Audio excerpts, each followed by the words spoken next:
So in my mind, I'll work for 1 year. You I go back to school for 1 year. I'll have Chicago. a master's degree. Yeah. But then the more I think about it, I'm like, I don't know if I want to go to the same school because it's a lot more money. I don't get the same amount of scholarship. I could have like made my way there, but and I had like really good relationships with professors there, and it was gonna work out. But I was like, I don't know if that's what I want to do.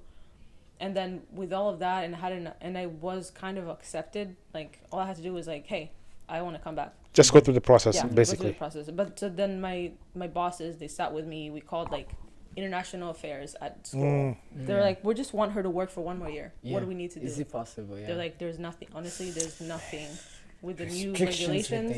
with And then like green card was not really like a thing like Not a that. thing, away. yeah.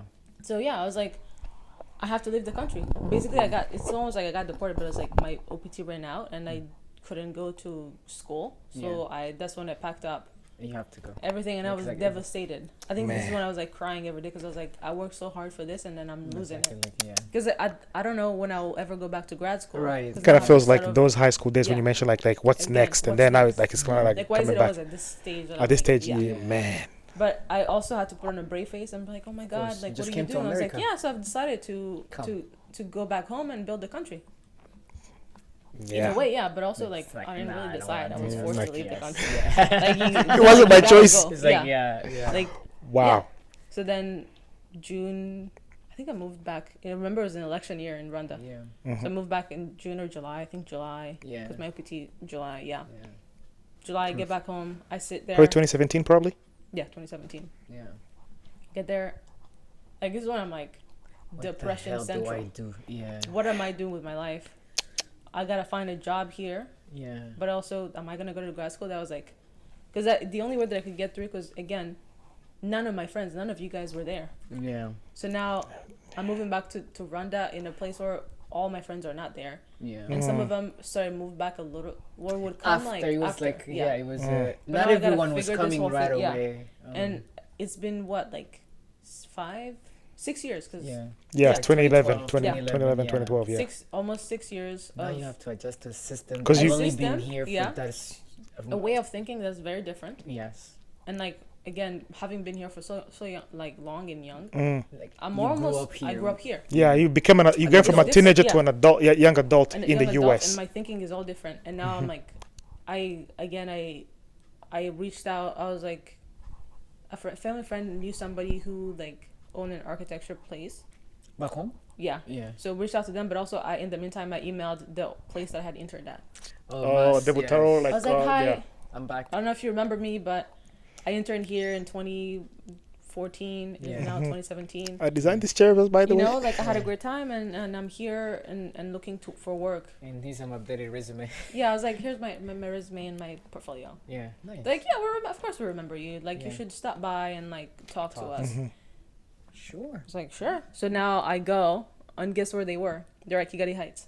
Nice. Now, They like, have moved like, on you to move. different, like, They went from like Yeah. small, like How mom you and pop remember? type Oh, you had type them company with to the like. chairs.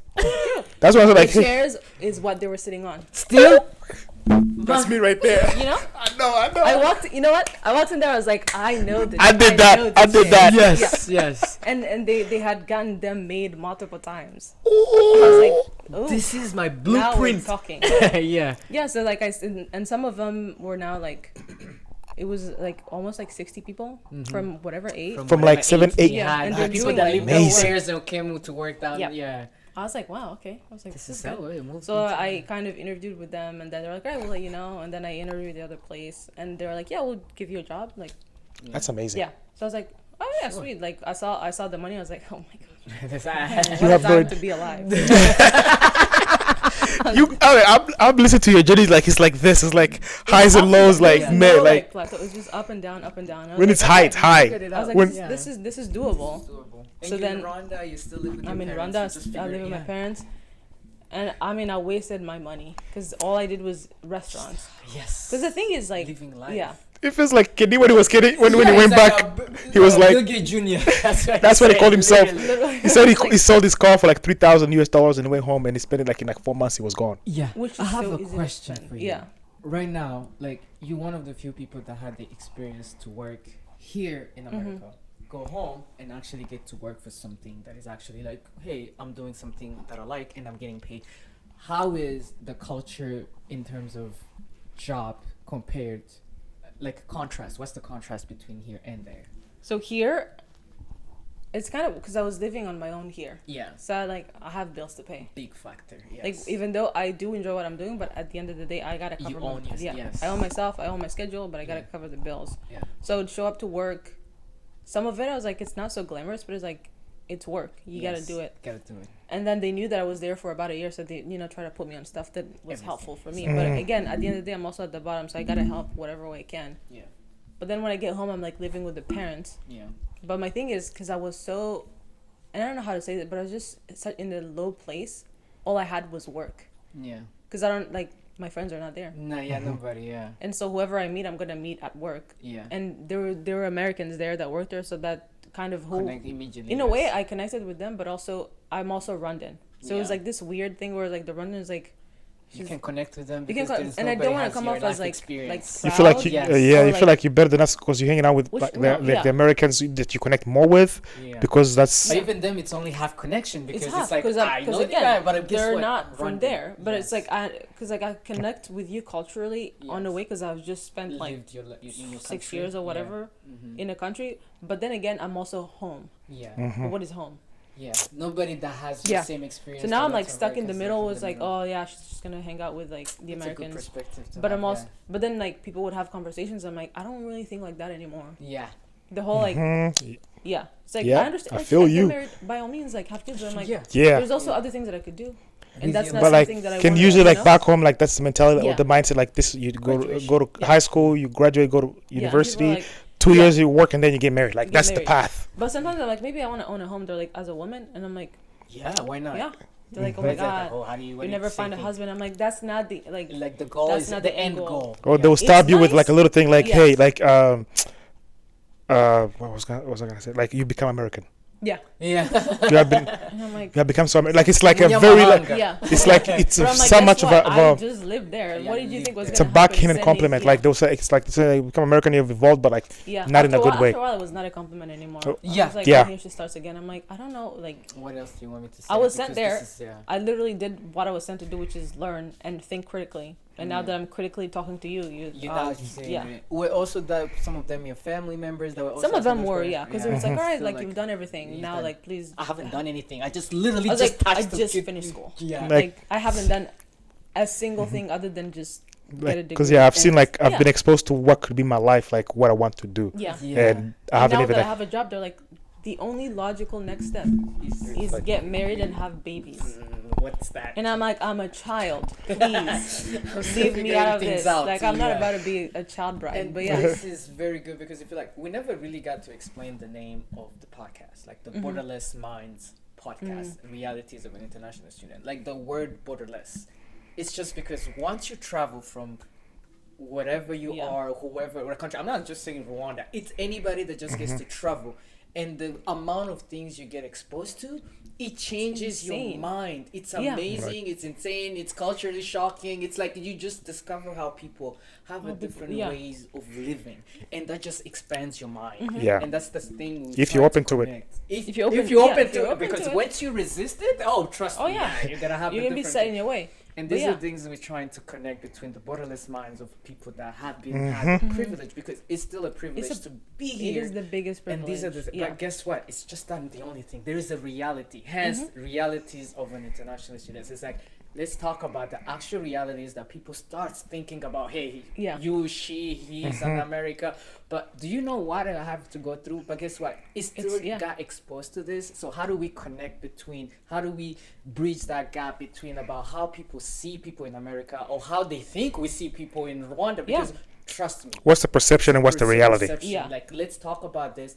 Tell you our lives, express like it's people like you, seriously, you are the people that come here gets to expose to that kind of helps achieve that goal. And thank you once again. I know we're still in the middle, but I still have to thank you because this has been just You're a good storyteller. I gotta give you that. Like mind blowing. Like because we still saw you. I lived in DC for a little bit, and then I left. I would come here. I would see each other, but I have no idea what's going on. Just like, oh, I saw Kelly the other day. Like that's it. This is doing big things. Yeah. Meanwhile, I'm like, bro, I just had frozen rice. Yeah. Yes, and no, but this is super needed because people are so blind to the realities of what it is to be in America, and again, so far from everybody and alone. Yeah. And you're just there. It's like, you thank you go because through the things you're touching now, like you've lived here, you've worked here. Now you're going back home, and you started being exposed to how people just want to see you do, like go do this. But nobody's asking you, like, what do you want to do? Everybody's just telling you this is the expected. It's like onto the next step. Guess what? Back home, once you do that, these are the things you need. That's what you gotta do. And I'm like, and nobody's like, by the way, how are you doing? You left so abruptly. Because I don't even think they know even how to ask for that, like how to ask you that. Like it's like you're supposed. Hey, you have a roof over your head. You have food. You should be okay. He keeps saying in the better word where he say, you don't know what you're talking about. You're still a kid. Like once you start speaking, it's like dismissive. Like immediately, it's like. You don't know what you're talking about. You should go do that. So they don't know how to approach. Like I'm a parent, I know better.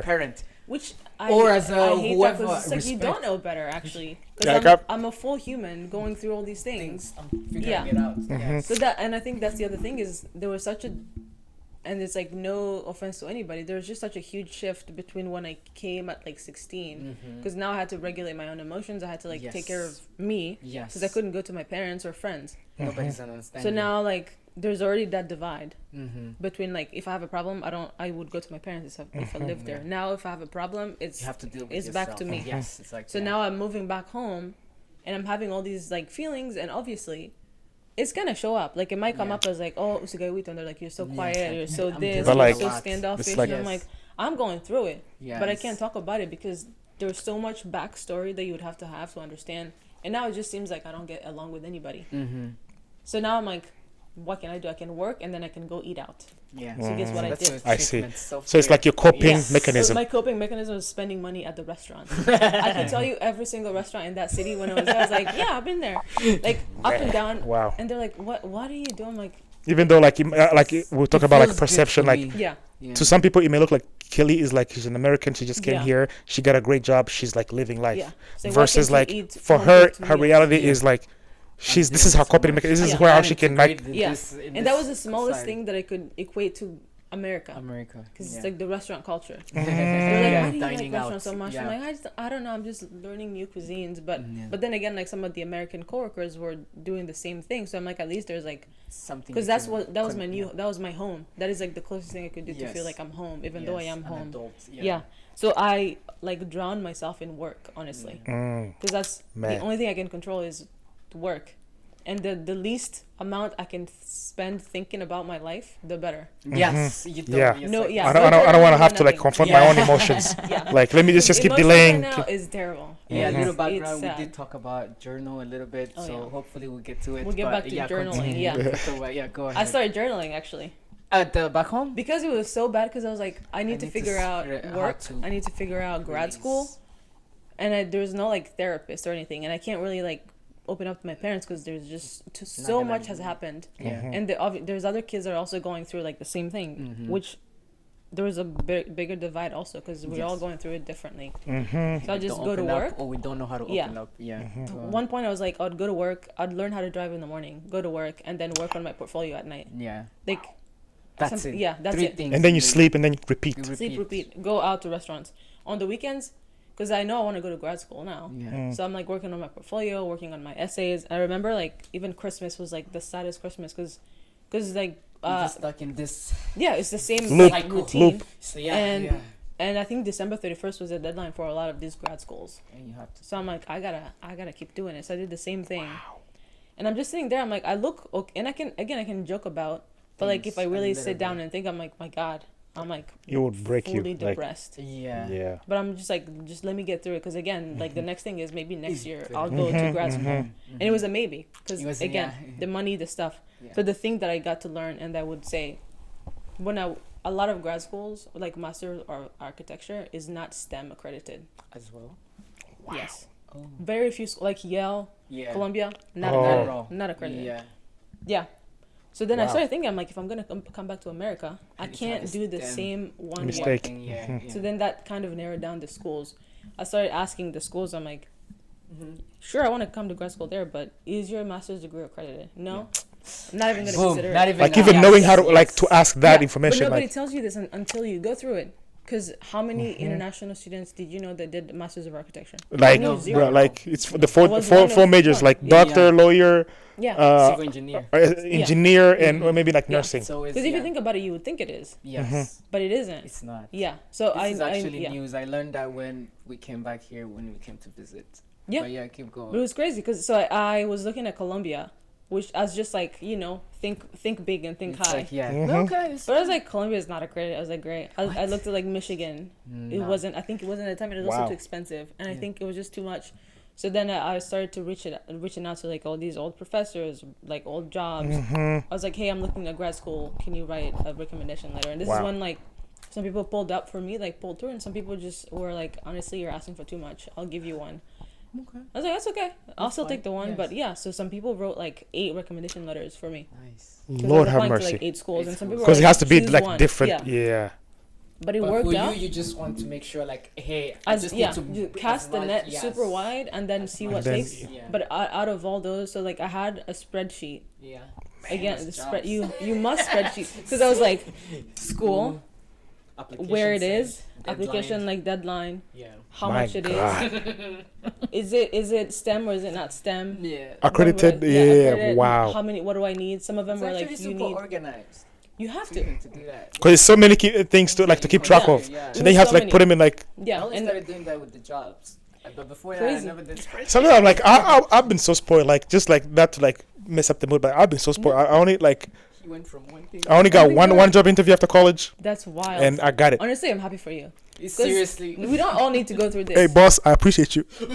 Like, we don't all need to go through this. Like, I'm glad this. Like, no, because I was like when I heard his story, like, oh man, I was like. Hey, you think about saying things, man. Oh man. I think you're good, and you think I'm good. Like I'm just here to refuel, like to just feel like I'm still connected somehow. But like I think I might have mentioned it, like maybe in our first or second episode, because like when I first met you, like in DC, like a few years back, you mentioned like about architecture, and then you mentioned, I don't know if you remember, but you mentioned like it was not STEM, and you didn't know that it was STEM. So I think I mentioned like in one of the first episodes, like when I was talking about like architecture not being like a STEM, I was referring to you. I didn't say the name, but like I was like. That's the person that came to me like, oh, she mentioned like she didn't know about STEM. So like being able to know like, is it STEM? Like being able to like as a freshman to pick something that can actually like make have consequences in 4 years. And that became a like acceptable because some schools had to apply for like to the government to be or something. accredited. Like no, they had like to apply to be STEM, and you have to show like credits and whatnot. Yeah. So it's like the whole thing.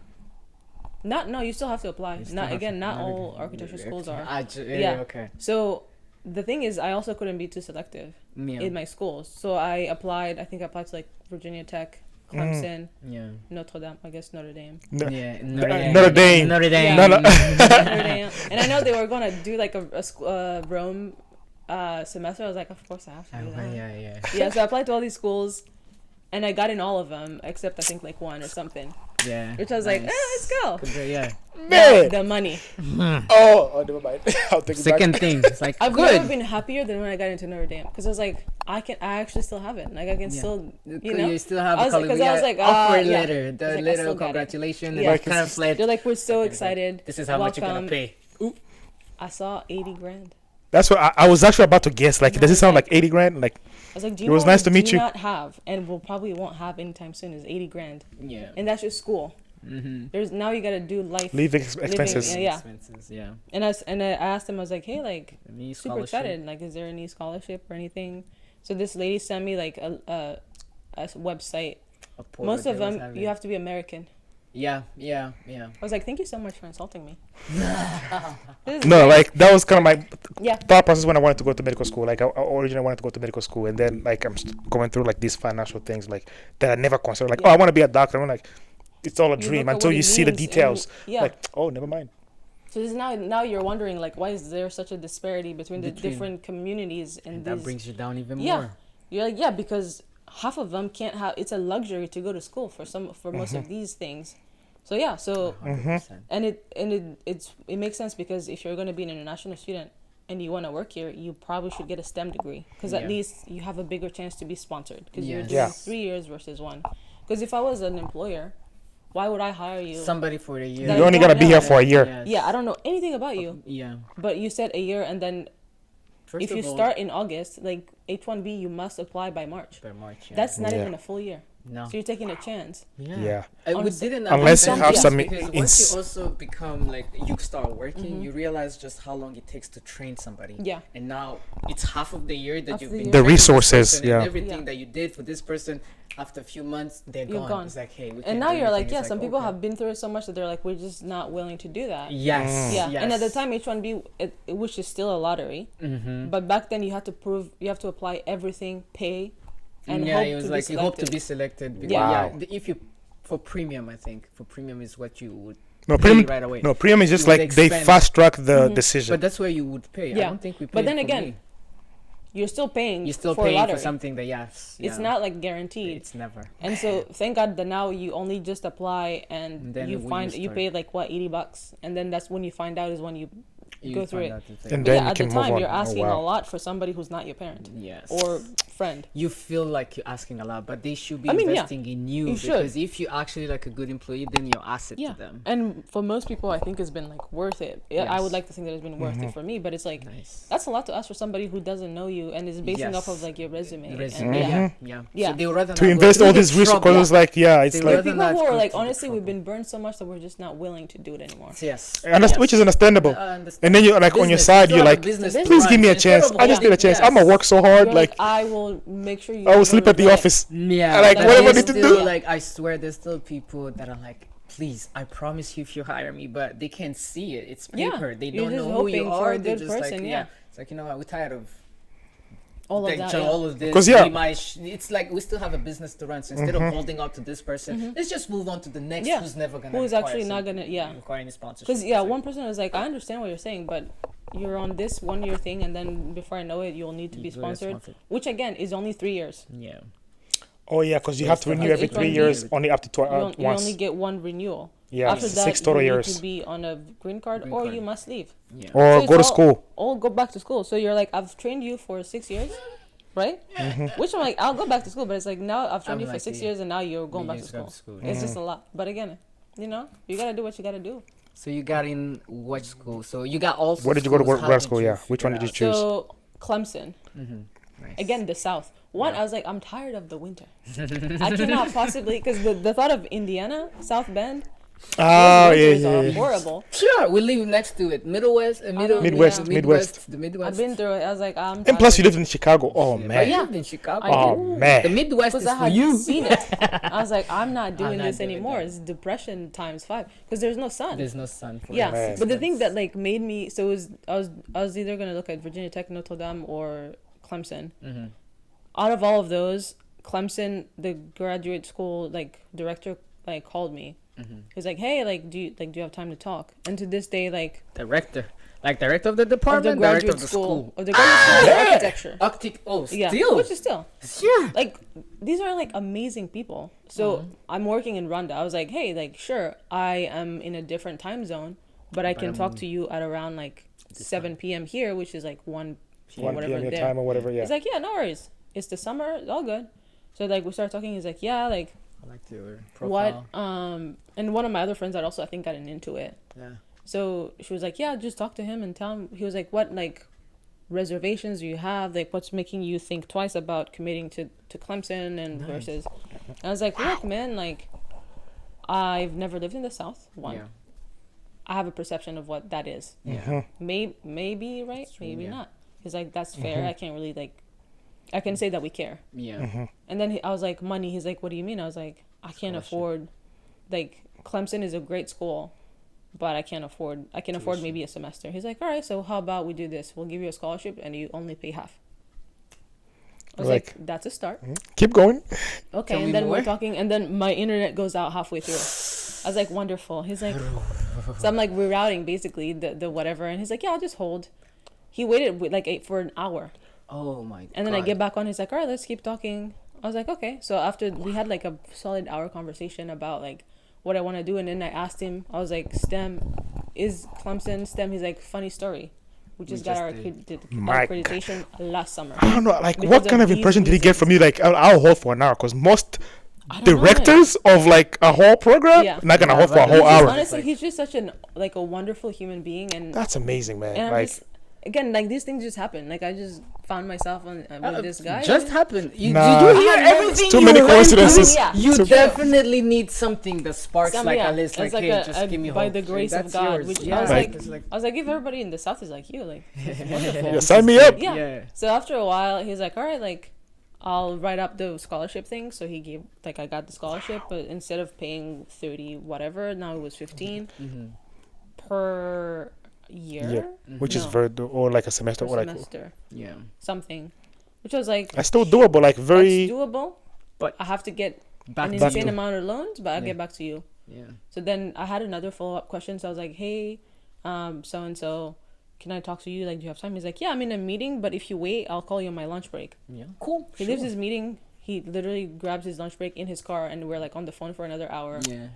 We walked through it, and I was like, all right, like, I think I have everything that I need, I'll just let you know.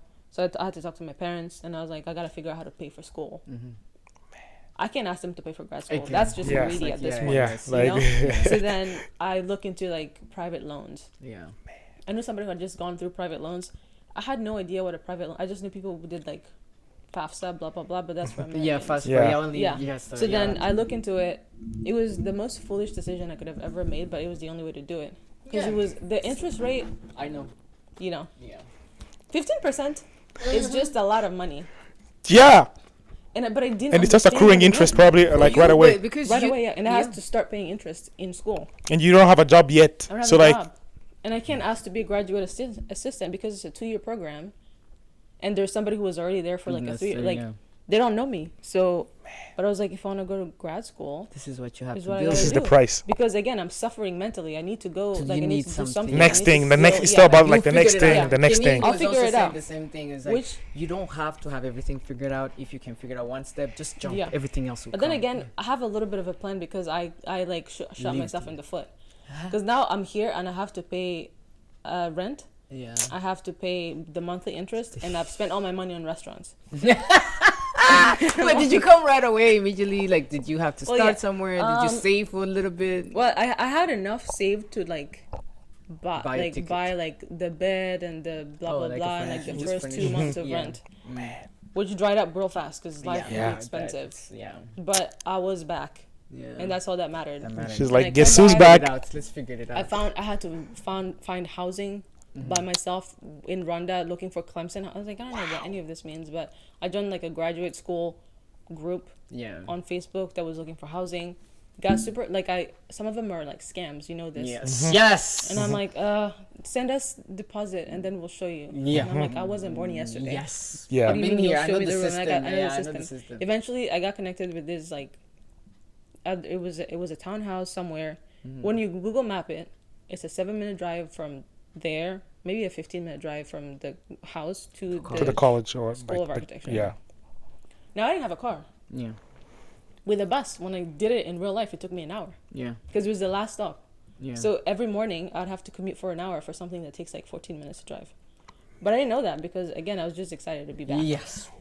We'll figure it out. But it turns out that two out of the 3 girls I was going to be living with were in the School of Architecture. Oh my God.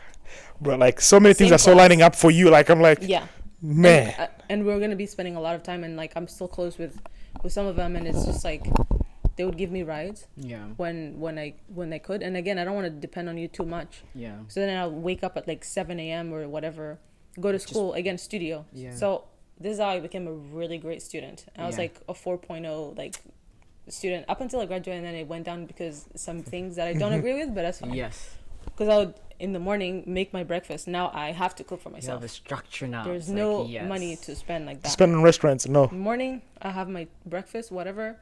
Take my lunch with me. I'd be at the school up until 11 p.m. when the last bus would drop me off. Oh my God. Do it again. That's an hour. Sometimes I'll be on just 2 hours both ways for something that's so stupid. But I was like, it's gotta happen. And then I got to be really good friends with like some of these girls, and they were like, let me borrow their cars. Yes. And I'm like, you're insane, but I love you. Mm-hmm. She's like, yeah, if you need to go grocery shopping, just grab my car. That's amazing, man. This is like a car that they bought by themselves. I'm like, do you realize that one, I'm I'm a foreigner. Yeah. Yes. I have, they let me, like, I learned how to drive on their cars, and then I went and passed the test on their cars. On their cars, yes. I'm like, these people are amazing, but also that's just insanity. Nice. Yeah, that's too nice. We have trust issues. We don't just give things that we... No, it's like human nature in general, but like... Yeah, that's what I'm saying. But here they do it. Like I appreciate you. I will never do this for you, but thank you. Well, now I'm like, I'll give a ride to anybody. Because like, for a while I did that, and I'm pay like, forward. It sucks. Yeah, pay forward. Like, do you want me to drive you? Even if it's like 20 minutes out of my own mind, I'll drive you, because I had people who drove me on the other side of town and then went. Yeah. This is how kindness is transferred. It's crazy. I remember like so we did a grad school project like for my first year. Yeah. And my partner, I think I don't know where he lived, but I remember it started snowing, and I was like, hey man, like, it's gonna be hard to come to. Well, one, I can't drive because my roommates are gonna need their cars, and two, I don't know when the buses will work because it's public, and if it snows in the south, I'm like, things are shut down, but we still need to work. He's like, yeah, I'll just pick you up. I was like, oh, for real? He's like, yeah, I'll just come. What time do you want to go? I was like, 9. He was like, all right, I'll just come and get you at 9, and we'll go to studio. Worked out. Fair. And you're like, what? I was like, this is insane. Man. He came, he picked me up, we went, worked. My roommate was like, do you need a ride home? Let me know. We'll go back. Because your bus is not working. And I was like, I love these people. I was like, I don't know what else. I don't know how to pay you. Like, but like, I literally have nothing. But I'll say my thank you. And I remember the funniest thing. So I think I turned like 20 something. 5, I don't know what year. I turned, and they found out that it was my birthday. I was like, yeah, we should go oh my get God, dinner. that's amazing. Blah blah blah. I'm like, yeah, like we're planning dinner, and like again, it's like a class of 30 people. We're all in the graduate school. Dinner, like, yeah, I'll just whoever can make it. I'll ask them, like, are you gonna come to dinner? We're gonna go to Greenville. They're like, yeah, we'll see you. Asking. Yeah. So I had to go home and change, and my roommate was like, yeah, we'll just drive you since we're all going home. I walk in there, my whole class surprised me. I never gotten a surprise party in my life. I was so surprised, like, I don't know what to do here. Probably like teardrop, probably like. I started crying. I was like, I don't know what to do. That's amazing. All of you like gave up your studio hours to just be friends. Yeah. Man. I was like, that's and nice. This is within the first month because my birthday's in September. Yeah, and you just started school. And people just already.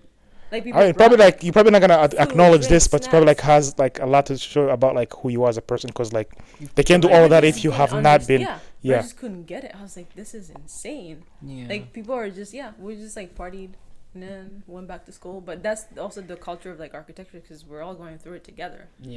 Yeah, but to this day, like we do like yearly reunions with that's amazing. With them again, this community. Yeah. I think we're going to like Mexico in March or something together. Still together. Yeah. Hey, shout out to y'all who helped Kelly. We appreciate you. You'll never know what you do. Well, I mean, you do, because now you're stuck with me. But yeah, so we did all that, and then the professors got really close with them.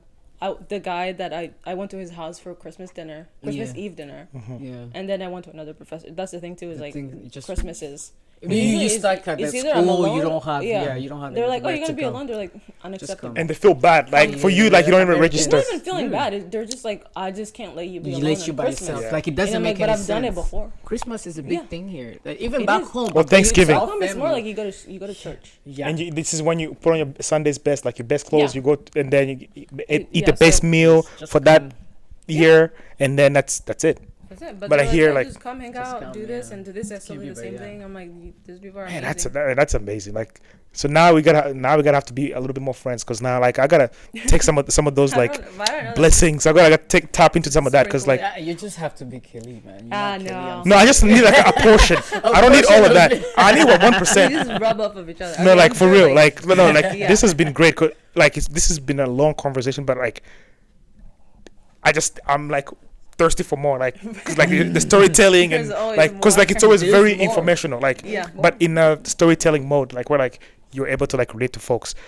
But so now like let's kind of like go back bigger picture, like what are some of the things you wish you could do different? What are some things you could do different if like you could see the 16-year-old or 17-year-old Kelly? I don't know, there's so many things. Or advice. On one end, I think it helped that I was so like regimented, but I was so scared of like disappointing like my parents, or like I at one point I was too much of a people pleaser, And I wish somebody would have been like, it's okay. Like, you'll figure it out. Make the mistakes. Yeah. Which I made a lot of mistakes once I got into college, and even like after college especially, because I was now experimenting life. Yeah. But I wish I'd been like open-minded and being like open to like humanities and instead of just math and physics. Yeah. And just being open to people. I guess I was always open to people, but it's just like, it sounds like it's okay to make mistakes. Yeah. Like, it's okay. It's being a firstborn too. But is it also a mistake though? Because this is the thing that we've been. It makes you who you are. Most of the time, the things that we have is based on what we've been trained as kids. Because anytime you made a mistake, you had to be punished. Yeah. Anytime you failed something, you had to be punished. But to learn something, you have to fail. Yeah. But we have that into a way of. Just because you failed, it's punishment. It's like, okay, now you're scared to do something because you're scared of that failure. But that's the trauma that was initiated ever since as a young kid. And these are the things we've been trying to learn. Like, how do you unlearn some of the things that have been like? Because you have to first be aware that you have it. Be aware of it. I think it took. I remember one time, and I'm gonna word it in a way that doesn't insult anybody. But I was in high school the first time it happened, and somebody like wrote. You know, like, there's this culture of, like, writing notes. I'm pretty sure I still have some of these notes. And one of my, like, professors in high school wrote a note. It was very nice, very sweet. And it was nearing when I was about to go to college. And they were, like, love you to death. You're such a bright kid. Like, coaching you, whatever, working with you has been great. But if I have to give you one advice, is, like, get under the grip of, like, fear of, like, disappointing your parents.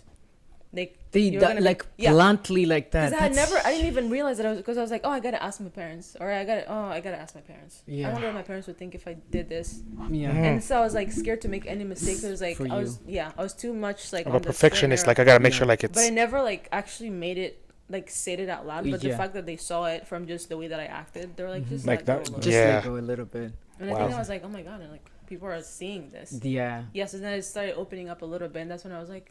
You know, because you're scared. You're like, oh, I can't say this story because how does it look?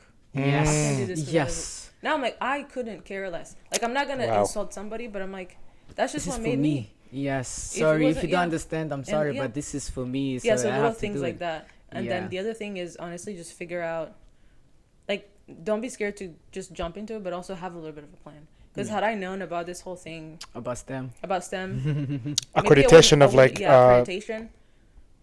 Granted, I do not regret, like, to this day, Clemson has my heart. Like, that's why I'm, like, football and everything, because I learned so much. Yeah. Clemson Tigers.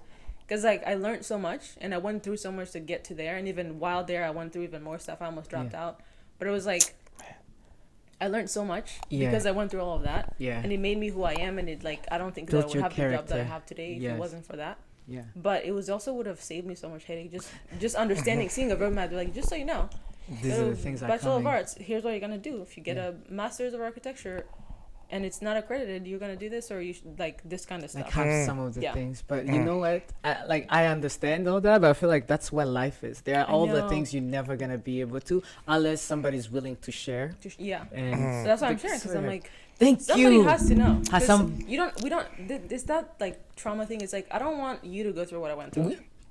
Let me get that barrier out of your way so that you can looking out for everybody else. But like I would say this, like as you're saying this, because I don't want to lose it. But like this is one of the reasons why we want to do a podcast like this, because then you like, even though like yes, you raising awareness of like what you went through. That way they can know like, hey, it's real. Depression is gonna be real. This has some of the things that I'm gonna do. We're gonna talk a little bit about journaling, how you got into it, and how helpful what it was. But like it's all about like trying to us create like a culture of like networking at least. Yes. So like okay, now I like we have had a guest who's in a coffee business, Kenny, like who can walk you through different things. At least you know, like we've tagged them on social medias and everything. You know somebody who you can go to who can in that sector. And then we've had Igor, like somebody else who's in like in a different I am part of it, he's part of IT, and then you've done architecture, but then like, you have all these you're starting to build like a network of people like who just don't like meet for a good time, but also like very productive and going forward conversations that can help help you things. And also making it America is all about network, because there's no way you're gonna do it alone. I mean, like, look at that internship you had in Rwanda. Like, you dared to like talk to the CEO, and then like knowing, like even sometimes, like because you both just touched it, like being very reserved and being holding back onto daring some things. Now it stops us from like taking like a considered like risk step to like email like a CEO, like, oh, what are they gonna think, or like this is like I'm overstepping my level. Like somebody just like emails them, like in the American culture, like they're very daring, they like dare to do something. That surprises me though is the more you talk, the more I talk, the more somebody else talk. Like we can relate on so much, but we never really open up to like you just going through, you have to put that brave face and just pretend. And anytime we meet, it's like a good time, but there is no actual conversation in terms of what's going on with you. How do I even have that conversation? How do you even open up to say to people like, hey, these are the things that I'm dealing with? But we only just know only to meet up when we're having a good time. We don't know how to share. We don't know how to network. Like, I don't know how you grew up, but even in family, when something goes wrong, it's behind the doors. It's behind the doors. Closed doors. Yes, very private. Very like so going for bottled in. There's not like really conflict resolution like that. It's like, there's conflict. You just like stash it a little bit, under the rug, sweep it under the rug, and then just move on. You don't know how to confront anything. You don't know how to bring out anything that is confrontational. Like, you just blow over, or and it's one little thing that that doesn't even matter much, but it just spills the whole thing. Or as Americans would say, like it's the last straw that broke the camel's back. Like you just like, and then you just lose it on somebody. They think you did something wrong, but it's just like all these feelings that just like, and you don't have like a healthy way. Like sometimes it may not even be, because I'm curious, like in getting into areas of like therapy, but in a cultural way. But like if sometimes it may not even be about like going to therapy, but like finding an outlet on how to get those emotions, like whether it's like through sport, whether it's like drawing, whether it's like doing a hobby healthy ways to like not just let's go out and drink, let's take a shot. The healthy ways. You talked about being in the moment, like it's one of the things now that I even every single time I have to remind myself, like, drop off your phone, be in the moment, and let's talk about this. Because I've known also as well, like, I was also like somebody that was outgoing, always good. But once you go through that thing and you don't know how to express it and it becomes too much, and you're somewhere that you normally used to be and used to be in a certain way, but you can't do it anymore. And people are asking like, what's going on? And even yourself, you're asking like, what's going on? Why can't I be part of this? Like everybody that, and now you feel like you're forcing yourself to go out of your way, which is even more work on exactly, because now you're more just drained tired all the time. So now I'm just withdrawn because I'm like, they're just gonna ask. And then you start asking, like, what's wrong with me? Like what's and then going becomes on? that loop. Like, and to me, there's a time where I was taking, like, anytime we drink, like, I'm drinking way too much just because I want to be able to say, stop and like, I mean this. I want to be like feel the way I used to feel, but I cannot, because there are things that I need to deal with. There are things that I need to pause and say, hey, let's address it. How do I open up? No idea. Never given me, never given a space. And maybe this is maybe a little bit guided towards, I don't know if it's a firstborn thing, I don't know if it's a generation thing, because of the things that we went through, because our parents, thank God, whatever we went through within 1994, or because they have to turn around, build a family, build the country, rebuild, and still like rebuild and rebuild like everything, nothing. and they still like act like nothing happened, and they have to put on that brave face. Maybe it's that, but we thank them for all whatever they did. Well, because how am I gonna turn around and be complain like, about like, hey, I'm in America, I'm having a really hard time because I don't know where I'm gonna go to school. To somebody who watched their like family just disappear. I don't know. How do you even start? Or like somebody who's like, who barely has any salary back home. Like, I wish I was in your position to complain about like, oh, I don't have enough money to buy groceries for like a day, but I don't have enough to like, for the whole week, next week, that kind of thing. But I think as we're talking about this, like, I know you touched a little bit about like you started journaling. Like, at what point did you start journaling, and how helpful or not helpful was it? What was your experience with it? How did you even start about it? Because I was like, something has to happen. And like, then you started, no way I can just say. So it started when I was in Rwanda, because I just had too many things, too many emotions I just didn't understand, and I couldn't do like therapy. I couldn't talk to anybody. So I just started journaling. I Googled something, what to do when. I was like, well, you can work out, and I'm like, there's only so much you can work out. You gotta like let it out. So I started journaling, and it would just be like how I feel. I need to burn that journal because if anybody read it, they're like, what is going on in your head? Like insanity. But then that happened, and then like it's also up and down.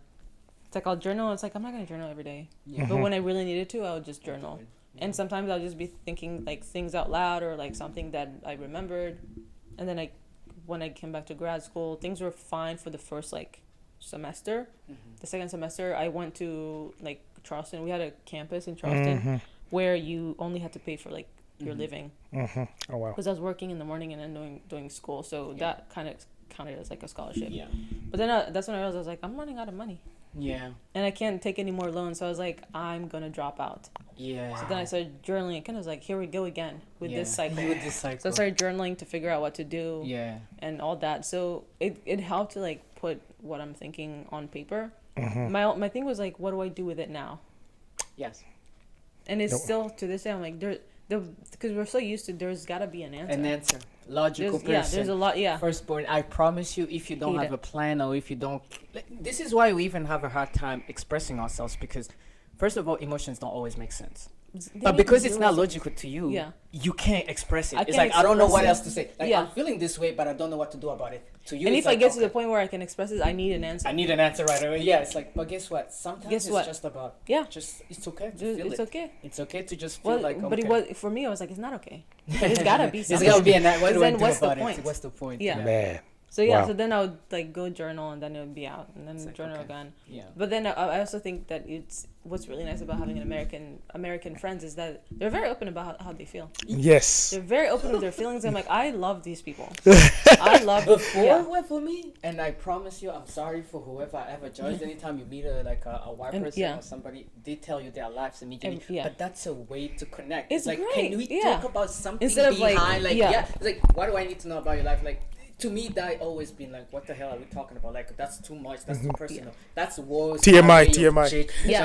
Now I'm like, but now I'm like, can we just talk about something that is more real? Tell me about your life. Tell me about things that went on. And I'm sorry for whoever I ever judged, but I mean, at first I was judgy too. Now I'm like, I will do it. We're like, we listen, and we judge. Real? No, we judge. We used to listen.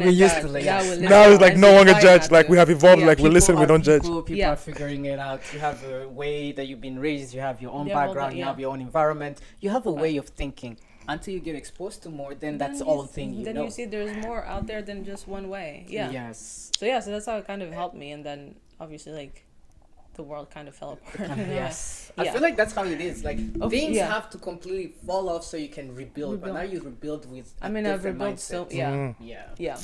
Man. So how did you get out of Clemson? How did it go? So Clemson were when I was in Charleston, that's when I realized like unless I figure out a way to pay less or more, I'm gonna have to take a gap year in between my 2-year degree. But that means you have to go home. I have to go home, and that's not happening. So then so funny story. I was going back to Clemson to get I received an award or something. Look at you, so 4.0 GPA. I was like, hey man, I need to talk to you when I'm there. The same guy. The same guy, director. Yeah. He was like, all right, what's up? I was like, look, I have no money. Yeah. And I might have to drop out. Yeah. And I can't finish school. Yeah. And I'm still like doing really well in like my projects and stuff. And you're getting awards. Definitely doing well. Case in point. Case in point. Like, all right, like, thank you for telling me. Like, we'll figure it out. Yeah. So in the meantime, I applied for this. There was this place, like this architecture firm was doing a diversity scholarship. So it's like if you submit your project, you do like a little like interview thing. There's like a whole thing, and then you get like 20 grand for the first place or 10 grand. Towards school. So I was like, that sounds like something like life changing. Neat, yeah. So I applied. I sent in my project. My partner and I had done this project, which was a great project. And then I made it to the second round where I had to make like a video and explaining all of it. And this is like a national competition. So it's like I was like, my life depends on it. Yeah. So I must. So I did that. I think I made it to like the top 2 or top something, but I didn't get it. Okay. So I was like, oh man, I might actually have to drop out.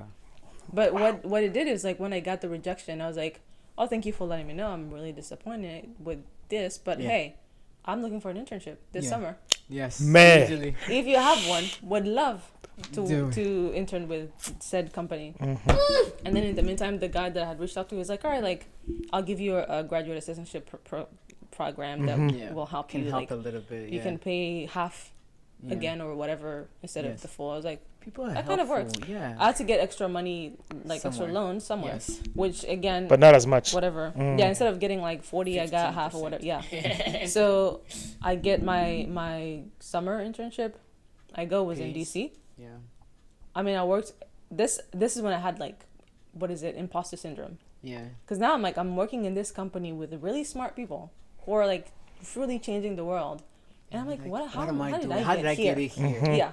Man. See, like with everything that you went through, and you still go to somewhere. You still have some of those doubts. But you still feel like I don't belong. I'm like, I feel like I don't belong here. Yeah. Because I was like, you made a mistake. Because again, these people had probably planned for like, we're gonna get this many interns. Yes. And now I'm like, just throw my name in there. Yeah. So now there's like, but had a great internship. Yeah. Worked on actual projects. Yes. And I think these people kind of knew me, and I was really quiet because I was like, but your work spoke for yourself. Because I had been through it again. Yeah. My work spoke for itself.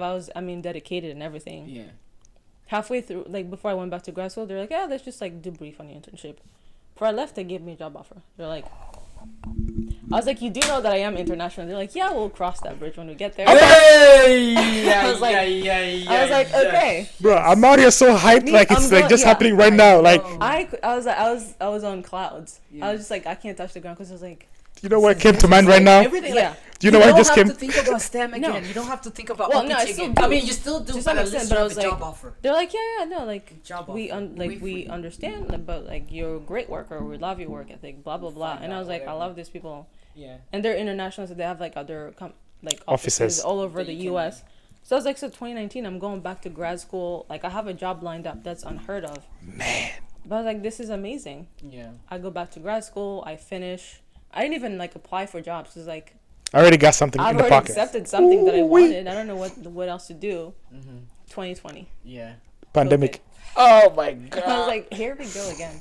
I was before it got to 2020. I was like, the first image that came to mind was like Pursuit of Happiness. Will Smith when he gets that job, like all the grind had been doing, and then he gets it like in the like.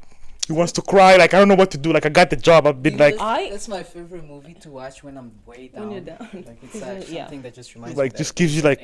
Yeah, it's like better days are ahead. There's better days ahead. But then you get to better, and you're like, this is amazing, and then it's always going on. It's like a cycle. And then pandemic. This is why I say back to journaling a little bit. Anytime I go back to it and I actually read a few things, it just kind of reminds me like, okay, good. You know what? There's ups and downs. It's just a matter of how you deal with it. And I always make it through. You just need to remember, it's like, I'm down, but guess what? It's temporary. How do I be again? And how do I be in the moment to say, how do I embrace what I'm going through right now? It's really hard. It's hard. It's really hard to embrace it, but you know that something better is probably coming. Yes. But sometimes it looks like there's nothing coming. Like this whole pandemic thing. It's a learning moment. It looked very gloomy, huh? Like really 2020 comes. Because all of a sudden I've turned down every job interview that I could. Which like I wasn't turning it down, but I was like, show me something better. I will talk to you anything. Yes. Yeah. But I was like, not even better. I was just can't commit yet to like. I was just like, I'm honored that you would consider me, but I've already committed to another place. I'm open to something maybe in the future. Like I would not turn down the don't shut. Not closing doors. Never close the door. Never close the door. Because you never know. Yeah, Kelly dropping gems. Listen, never close the door. That's my one thing. Yes. But and people are like, oh, that's good to know. I'll just take a business card. But then the pandemic happens. The job wasn't off, but it just kept getting like pushed back. Yeah. Now I had applied for my OPT. Yeah. So when did you graduate? Like graduated May 2020. During COVID, your last classes were online. Yeah, we went to spring break and never came back.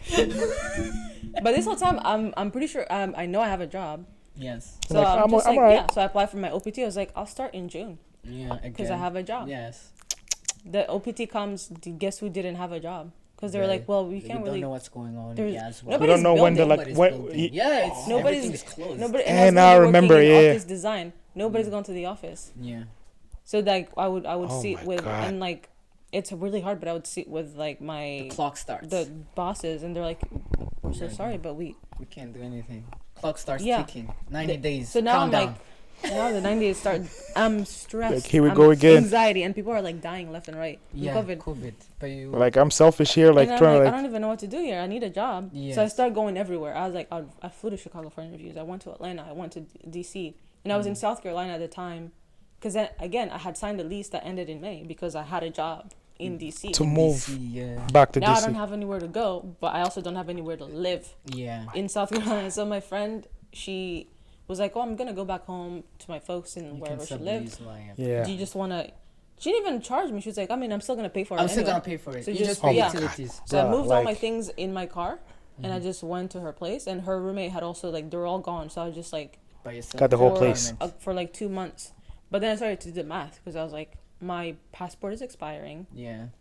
My driver's license is expiring. Yeah, you can renew without a job. I can't renew without a job or OPT card that I didn't have. Yeah. So I was like, I need to leave South Carolina while I can before I'm stuck here because I also can't fly. Yeah. So then I was like, hey, thank you so much, but I'm actually going to move out. Yeah. So I packed up my car again, moved to DC with a cousin of mine that was living like by like downtown. Yeah. In a little studio. We like shared a bed. It was this is too big already. Yes. It was probably like half of this, but she was like, "Yeah, I mean, come," because I was like, "I'm looking for jobs." Man. Yeah. So I just fly up and down, and some things went down when I had to leave because like her landlord found out. Yeah, of course. You can't be having they're outside very people. strict when it comes to that. No, but it was more like, "Oh, COVID, you're exposing other people." I was like, "What? I was in the apartment." Like I'm not even leaving, but hey, if you feel that way, whatever. Sure. So now I have to figure out another place to go. Yeah. While all of this is happening, the clock is ticking. It is now countdown. August. My thing runs out in like September something. I think it was running out in like October. Oh, October. Okay. Yeah. No, September. Yeah. Something about your birthday, your birth month, huh? September. Yeah. It's always September. I'm like something about your birth month. Yeah. It's great things happen, but also some other things. So then after I get kicked out, this is 2020. I went through the most. For your birthday in 2020? Or was it 2021? Oh, that's when you traveled. I remember. Yeah. I remember. Because 2020 was the trenches times 5. Yes. So then I moved out, went to crash on like my other like cousins.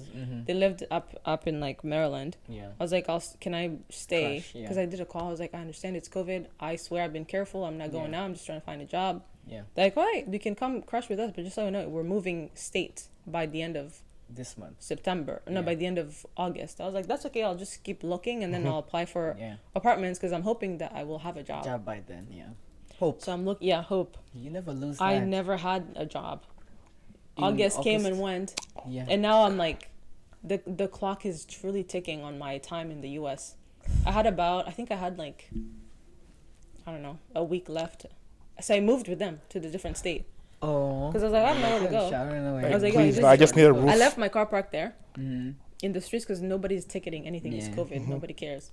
I moved with them. I'm still applying. I'm like, I would have sent applications I applied to maybe 500 places. Yes. It was insane. It was the people with, and all of them were like, "It's COVID. What are you doing? What do you want? Yeah, please stop. Nothing else we can give. But yeah, only IT was hiring, by the way. Yeah, everything went remote. Yeah, I was like, this is when I wish I should have done IT because what a. But guess what? You stuck with it. Keep going. Yeah, I'm stuck with it. So then, eventually, I think I had about 5 days left. My God. Literally to the last breath. To the last breath, I did some, like I even asked my job that I had gotten. They're like, I was like, I can volunteer. I don't even need it. Like, because volunteering counts. It counts, yes. Yeah. Wait, what? You didn't know? Yeah. You can volunteer. They stopped counting because volunteering is something like because they're not really. I did not know that extension for STEM. But what they will do is volunteer. Yes, volunteering. You can volunteer for a year. Unpaid for internship, like anything that you can do. As long as you're working and they actually sign something, like because you still have to show to the school that you're employed, that you're doing all that, but you're not getting paid or you're volunteering. They're gonna sign it. They're gonna be okay. It stops your days for getting a full-time job. It stops your days of expiring, like because you're 90 the unemployment days, like you who do. So you can still wait on your OPT. I mean, you can still look for a job. You can still look for a job, but while you're volunteering. Your OPTs are running out because it starts counting. So it's a way. It's a way to trick to say, hey, I have something that I'm doing, even though I'm not getting paid. But it's a way to say, let's stop the clock. Because not all of them pay, but as long as you're employed. Working on anybody who can sign it, I know a few friends who had to go to 7-Eleven and get their uncle signing that they had doing the internship. You just gotta prove that. But the only thing is, what happened was, I feel like this phrase came up many times. Once you do the H1B and there was like something about 7-Eleven, they rejected or something, because then they're like, oh, what was that? Like now, RFI. It's like, explain this, how you did this. Explain why you're doing it. How it was related to your major and what your field of study. Like that. That's where it becomes. But if it's something that is actually genuine and it's actually that you can justify how it's connected, you still stop the days and it won't affect your H1B as long as it's related. So it's if you're running out, this is new. 5 days, but like do your research. Yeah. Yes. So I'm not like, I literally could see the clock, and my parents were like, "Come home. There's no way you're spending all this. Like you're doing all this. I'm stressed all the time. People are dying left and right in the U.S. COVID is a real thing. They're like, just move back home. Yeah. Like at this point, you've tried your best. America's just not for you." And I was like, "There's no way, on God's earth, I'm leaving. I've just got a master's degree. I've done all these things. I had a great job lined up, and because I knew if I leave, I'm done. Yeah, this is a goodbye. There's no way. Yes. There's no more unless you do grad school, and even then, there's I don't know. I'm not PhDs, becoming I think is the main thing. That's wild. Yeah. So, Mr. 4 degrees here. Unless it's unless it's the last option. But I was like, oh my god, because then you gotta go through the same thing. Because now I have loans that I need to pay. Because I was gonna ask, like, if you leave the country, like, can you just like dip like that? Gotta pay. No. Are they gonna let you leave the country? If you can't leave and let them come back. But you never, ever. Like sayonara. Wow. Which, by the way, before I come back to the whole COVID thing, there was a mess up with my taxes when I was in do you know the one job that I held in Georgetown? Yeah. So the accountant messed up something. I thought I was covered, but I was fine. I did my taxes. The guy was like, "Oh yeah, they didn't pay this and that." I was like, "Interesting," off of my 30 grand salary, but okay. So I paid it and then moved back home. You pay taxes on 30,000? I mean, you got to. Uncle Sam gonna get his cut. Yeah, but you already it was wild. But so I owed something. You owed something because of the way they charged you or the way they paid you. Yeah. But something got messed up, and I thought I had it back. All good to go. Move back home. Yeah. I got a letter from the U.S. government to my parents' mailbox. What? Yes. How they know that, I don't know, but they're like, this is how much you owe. Yeah, you had to pay that. Man, they found you. They will find you. Lord have mercy. I'll find you. So IRS will always find you, huh? IRS don't play with the IRS. Could be under some This is something I feel like we haven't really, because we're going through stages by stages in terms of the life in America. We haven't covered the taxes yet, but this is another big subject that we have on the line that is gonna come. How much you have to pay for every year when you file, how you get that 1,000 back when you in school. Because when you're in school you get 1,000 back. Did you know that? I didn't know that until after I finished school. Oh my god! That could have helped a lot of rent. Those are the things that helped me through those months of unemployment, because you can also backdate a few days. 3 years. We started the podcast a little bit late, but hey, any international student here in school, you can get 1,000 back as long as you can prove that you have a social security and you pay tuition. You get $1,000 back every year. The 1098 I never told form. you because I knew you were not gonna give me my money, pocket money that I needed. So I stuck that up. It helped. But we're gonna cover taxes. Stay tuned.